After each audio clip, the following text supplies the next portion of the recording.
Cześć, witam wszystkich hodowców w ten piękny sobotni poranek. Dzisiaj według tego, co kiedyś zapowiedziałem, postaram się zrobić filmik pokazujący kompletne badanie na kokcydiozę w kale u moich ptaków. Filmik de facto jest skierowany do hodowców tam, powiedzmy, drobnej egzotyki i do gołębi, bo może się komuś przyda ten filmik w tej postaci. Badanie samo w sobie przy małych ptakach jest dobre. Przy tych większych, gdzie te odchody są większe, może być troszkę trudniejsze do zrobienia, no bo jednak ptaki mają tych odchodów, te egzotyczne, mało, są drobne te odchody i metodologia tego badania też taka bardziej laboratoryjna jest zupełnie inna niż ta, którą ja wykonuję, ale mi to w zupełności wystarcza, żeby coś sprawdzić, zobaczyć, utwierdzić się w pewnych przekonaniach, co warto powiedzieć i co warto wiedzieć na pewno. W tym badaniu nie tylko kokcydiozę jesteśmy w stanie dostrzec na tym prostym mikroskopie za 200 zł, ale także widać, prócz kokcydiozy, widać tam jajka robaków, nie wiem czy grzyby chyba nie, czy na pewno jeden grzyb. Ja to potem pokażę gdzieś na zdjęciu z mikroskopu, jak wygląda megabakterioza, która bardzo często gdzieś dotyka puszki faliste, pozostałą egzotykę zresztą też. Widać to na powiększeniu razy 10, czy razy 100 i razy 400. No ten mikroskop jest w stanie to w ten sposób nam powiększyć. Jak mówiłem, przybliżona cena tam jest 300 zł. Ja sobie zakupiłem do niego jeszcze kamerę, żeby po prostu Wam pokazać, jak te bakterie wyglądają w czasie rzeczywistym, czy ocysty tych pierwotniaków, jak wyglądają na żywo, nie? Więc zapraszam do oglądania, postaram się to mniej więcej przybliżyć dokładnie jak to robię i w razie jakichkolwiek pytań proszę zadawać i podpowiem. No też ważna rzecz jest taka, że nie ma takiej możliwości, że zastąpicie sobie weterynarza w domu. Ja to robię tak hobbystycznie,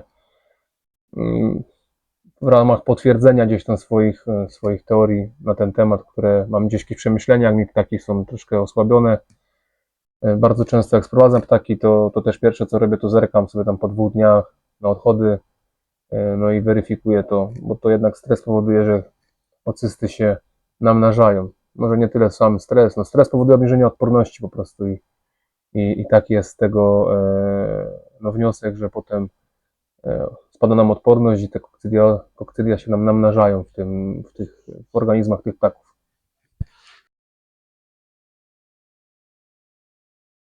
Co będziemy potrzebować do tego życzonego naszego badania? Oprócz wspomnianego mikroskopu Biolite 300, w moim przypadku kamery, potrzebujemy jeszcze te szkiełko takie dolne,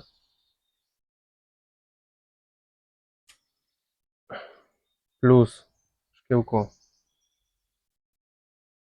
nakrywkowe. No i wiadomo jest, odchody to są odchody akurat z 2 klatek wzięte.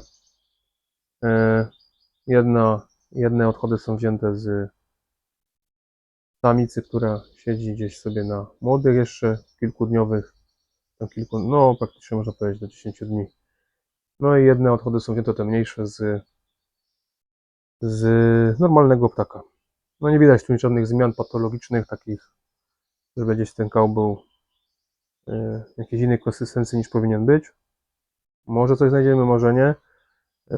Dlatego wziąłem z samicy, która siedzi gdzieś na młodych, bo ona jednak załatwia te swoje potrzeby dużo rzadziej i gdzieś te bakterie, te ocysty mogą się gdzieś nam zbierać tutaj w tych odchodach. Może coś zobaczymy, może nie. Roztwór soli fizjologicznej. Najprostsza rzecz.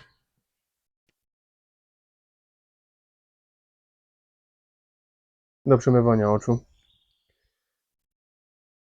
Taka igiełka, że potem to gdzieś sobie rozmoczyć. Ja to robię w następujący sposób. 2-3 krople sobie daję zawsze na to. Staram się to gdzieś tak rozdrobnić po całości. Jak widzę, że tej wody jest trochę mało, to dodam zawsze.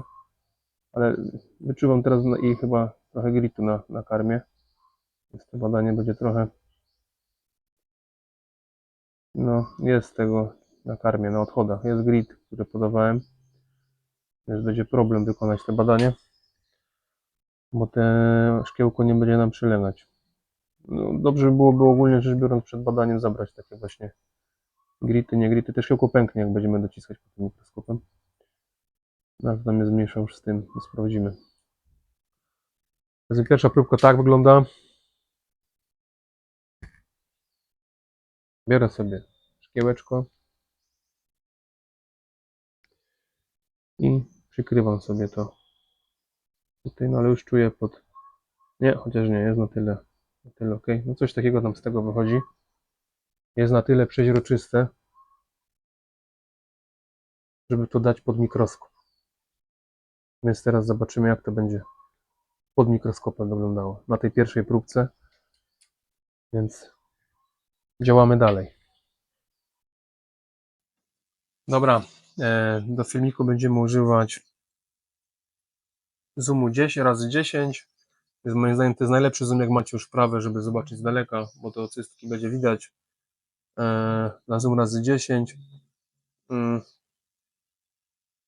Na 40 to jest takie wszystko, no widać to bardzo dokładnie, wtedy tą otoczkę tej ocysty, tą plazmę, ale na 10 to z daleka po prostu widzicie, gdzie jakieś skupiska są, no i możecie sobie to tam z daleka zobaczyć, ale to jest kwestia, powiedzmy, oceny tego i doświadczenia w oglądaniu. No w każdym razie przystępujemy tutaj do zoomu, podjeżdżamy, ja podjeżdżam sobie rolką tutaj, który ma mały skok,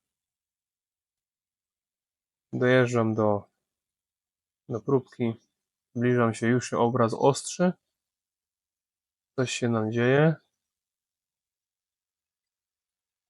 i cyk. Są 4 sztuki. Ja to potem zaznaczę gdzieś tutaj też. Zrobiłem zdjęcie. Przesuwam teraz próbkę.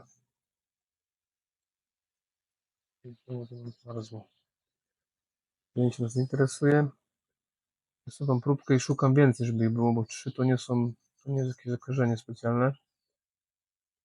Jest więcej. I to jest cały czas na kokcydiastateku podawane na grogu.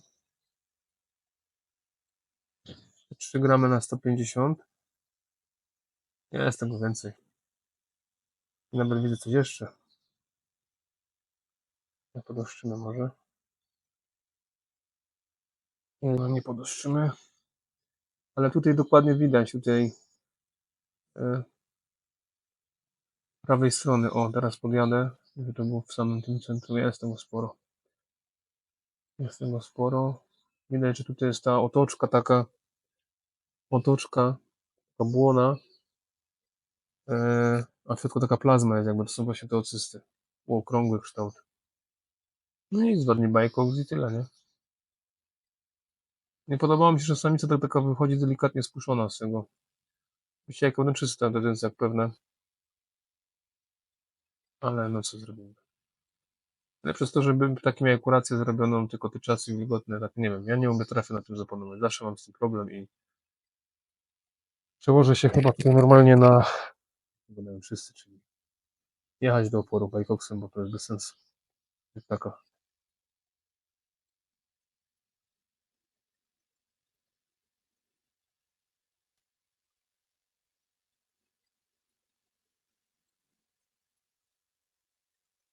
No jest tego, nie jest, widziałem już więcej. Też jest skał wzięty z samicy, co siedzi też na młodych, więc no. Znaczy na młodych, ona siedzi na jajkach, tak, bo tamte były czyste, bo ja to już trzecia próbka jest, którą próbowałem, bo wcześniej próbowałem zobaczyć, czy tam coś jest faktycznie. Nie było nic, to nie było co pokazywać. Ale są. Ewidentnie są te ocysty tutaj. I się pokazują i nie wiem, czy nie widać tu jeszcze jakichś patogenów megabakterii, ale to musimy na większym zoomie sprawdzić. Inaczej, bez kamery. I tego wam nie pokażę. Wtedy musiałbym zdjęcia robić, a to zdjęcia tylko w tym się nie chce. Dobra. I tak by to mniej więcej wyglądało z badaniem mikroskopowym. Krótkie podsumowanie tego wszystkiego, bo tak Państwo nie może pomyśleć, że wszyscy, albo przynajmniej ja mam strasznie chore ptaki. A tak nie jest. Kokcydioza to jest, powiedzmy sobie, coś normalnego w ptakach. I trzeba tylko podjąć jakieś stanowcze kroki przeciwko temu. Ja tak zauważyłem taką zależność w Polsce i różnicę pomiędzy hodowcami za granicą po prostu, Portugalia, Hiszpania.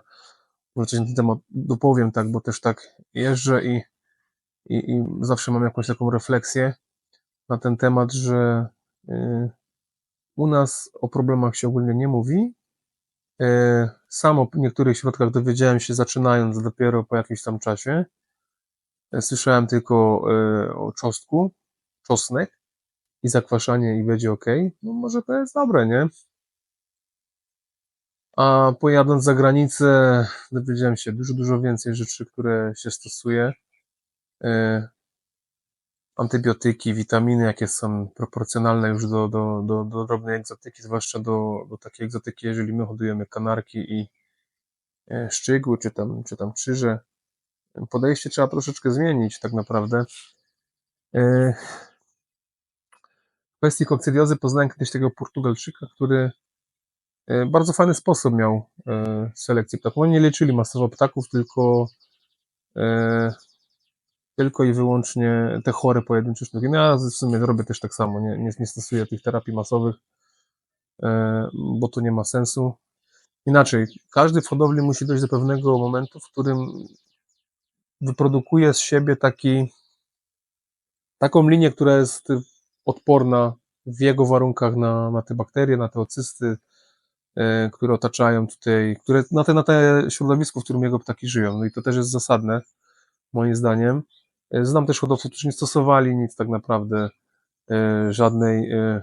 żadnej chemii, tylko stosują jakieś tam probiotyki cały czas do utrzymania flory bakteryjnej u ptaków i też niby z sukcesami to jest, nie stosują Bajkoksu, tylko musicie zerknąć zawsze na jedną stronę medalu, taką inną część, nie? To, że ktoś nie stosuje czegoś, trzeba zerknąć na to, jakie on warunki ma bytowe dla ptaków, bo to jest podstawowe zagadnienie moim zdaniem. Bo ja byłem w wielu miejscach i w wielu hodowlach i to były naprawdę olbrzymie hodowle, zazwyczaj to były pawilony i to nie była jakaś tam, powiedzmy, farma, która gdzieś tam produkowała, to po prostu byli ludzie, którzy nastawieni byli na hodowlę ptaków i na sukcesy na Mistrzostwa Świata, na takie interesował ich taki poziom zawodów, gdzie u nas już kogoś zmusić, żeby na Mistrzostwa Polski pojechał i wystawił ptaki, co jest moim zdaniem dużym błędem jest. Straszne, bo ludzie nie chcą się jakoś tak tutaj bawić w to, potem wszyscy nagle płaczą, że sędziowie są słabi i tym podobne, że czas za granicy ściągać. Panowie, wystawiajcie, podnoście poziom, nie ma problemu, jestem tego samego zdania. Ja w tym roku, ile by tego nie było, jakie by te ptaki nie były, postaram się coś wystawić. Oczywiście, o ile się Mistrzostwa Polskie odbędą, nie? No i tak, te fermy były duże, a tych ptaków, hodowla jest duża, zazwyczaj tak jest.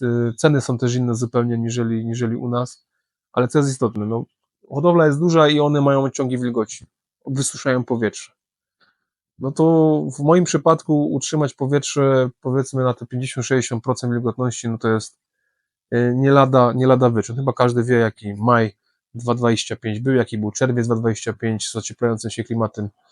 No było wilgotno, zimno i wilgotno. Więc no, utrzymać ptaki w kondycji i baja bongo jest naprawdę trudno. A zwłaszcza jeżeli chodzi o takie, no one są delikatne na kokcydiozę szczególnie. No kanarek to jest kanarek. Tam kanarka chyba, no nie wiem, ciężej jest tak uwalić tym, nie? Ale też nie ma nic wykluczonego tak naprawdę. Ja ogólnie rzecz biorąc stosuję te swoje badanko tutaj do No kontroli, tak, jak czyszczę klatki, to sobie tam, to naprawdę czyszczenie klatek zajmuje mi dłużej niż potem kontrolne badanie tych ptaków. No to biorę sobie tych szkiełek, mam parę, porozrzucam i sprawdzam sobie, to kosztuje, jakbym miał zapłacić za, inaczej, jakbym miałbym zrobić badanie całościowe, no to one wyjdzie mi uśrednione, a tak mogę się pobawić, mam gdzieś wątpliwości, to sobie dobiorę jeszcze, sprawdzę sobie, co nie zmienia faktu, że mam też problemy i, i one zawsze były i będą, mi się wydaje, w hodowli ptaków. No, tylko trzeba o nich mówić, bo naprawdę ja oglądam hiszpańskie, 95% mojej wiedzy bierze się z hiszpańskich filmików, które ja sobie tłumaczę sam w swoim zakresie i jakieś wnioski staram się wyciągać tak naprawdę. No i plus to, co jeżdżę, nie? I jak to powiedział mój przyjaciel, jeżeli ktoś ci mówi, że hoduje stricte naturalnie, to ładuje cię w bambuko, nie? Co w tych hodowlach jeszcze było? No odciągi wilgoci to jest podstawa. Klimatyzatory chodzą. To jest wszystko się składa potem na jakiś tam sukces. Większy, mniejszy. Też są ludzie, co mają problemy. Im większa hodowla, tym więcej jest problemów. Nikt mi tego nie powie. No i ktoś po coś wymyślił tutaj te antybiotyki, bo gdzieś ktoś miał z tym problem. To nie jest tak, że tu nagle się zjawiło, wyskoczyło to jak Filip z konopi i nikt z tym nic nie robił. No. Każdy stosuje sobie tam, co sobie uważa stosowne, ale powiem wam tak,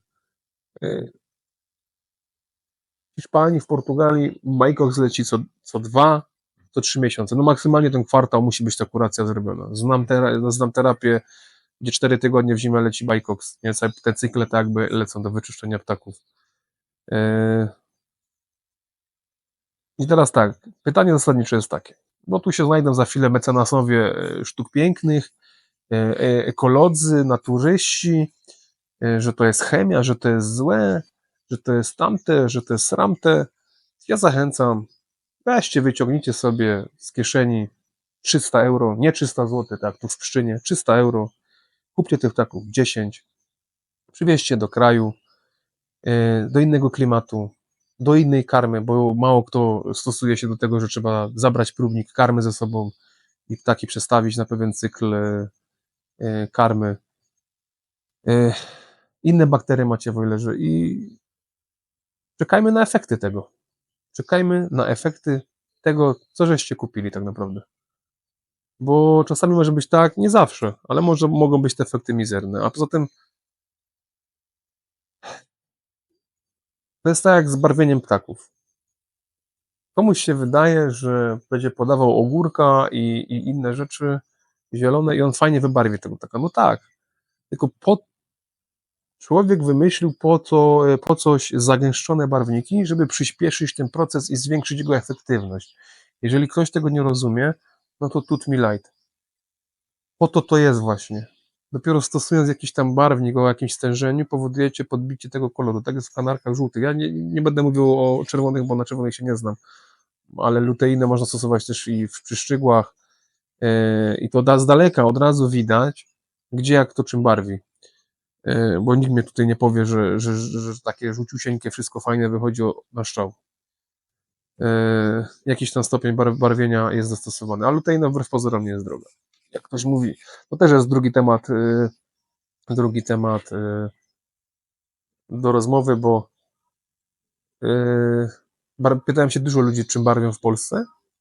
Naturalnie. Wszystko jest naturalnie. No dobra, no, w porządku, nie? Pytałem się w Holandii. Widziałem zdjęcia, tam się zapytałem jednego Holendra na Facebooku. No oczywiście. No barwię. No przecież, bo widzę, że barwisz, bo są przebarwione skrzydła na pomarańczowo.